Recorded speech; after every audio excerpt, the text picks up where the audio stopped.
Assalamualaikum warahmatullahi wabarakatuh.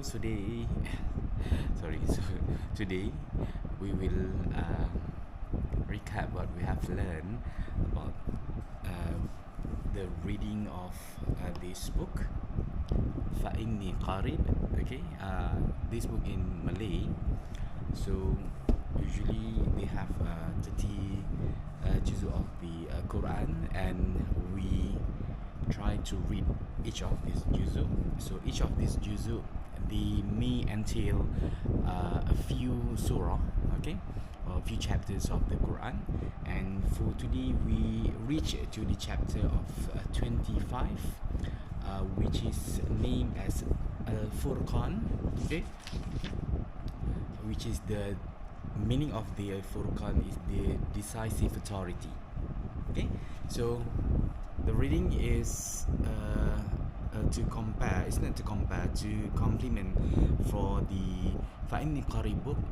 We took this clear Quran, and from here each of the sentences that being mentioned in this Fa'inni Qarib will be referred, and then we try to read in the actual context of the Quran. So one of it is the explanation about what are these Al-Furqan means, the chapters of the Furqan, the meaning that the decisive authority. So this, the Surah Al-Furqan means, it's not meaning, and the explanation is about the Mecca Surah, which takes its name from the verse of 1 until 6, which refute the pagan claims that the Quran was fabricated and plagiarized from earlier scriptures. Other passages condemn polytheism, denial of resurrections, and mocking the Prophet ﷺ, and Allah power manifested in the marvels of creation and reign in emphasized in the surah and the previous one. The qualities of the righteous servants of Allah are beautifully laid out in the verse of 63 to 76. So if you read this clear Quran, okay, looking at the verses after 47, okay, so you will starting from 45, you will learn about the power of Allah related to the sun and the shade, where how Allah maintain the movement or the rotation of the earth, to ensure that the night and day is gradually retreat, right?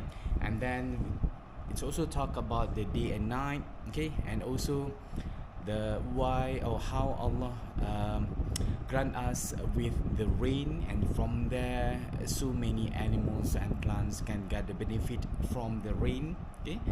And then talking about the interesting part about the mix, the immiscible of fresh and salt water. So in the verse of 53, Allah mentioned, okay, and He is the one who merged the two bodies of water, one fresh and palatable, and other salty and bitter, placing between them a barrier that cannot cross. Okay, and if you read the explanation further, it mentioned about this verse, this refers to estuaries where salt and fresh waters meet, forming brackish water. Although both waters mix together, each still keeps its distinctive qualities. Okay, so it is interesting that you find some evidence, a fact, but from this fact actually how we as the reader, we can go to investigate further about this fact. Okay, so if you go to Google, you can find so many pictures or videos talking about the immiscible or the barrier between the fresh and salty water when they met. Okay, so I will show you this perhaps the picture in the background of this video as well. Okay, so you can see that how this Quran, which is being revealed 1400 years ago, okay, but the evidence is already there, talking about this scientific evidence as well, okay. So I think that is the sharing for today's session. Soon or in the next video we will go to other chapters of the Quran as well, okay. For today's sharing, happy reading, and then continue reading. Oh yeah, last but not least, support Palestine, free Palestine. Assalamualaikum warahmatullahi wabarakatuh.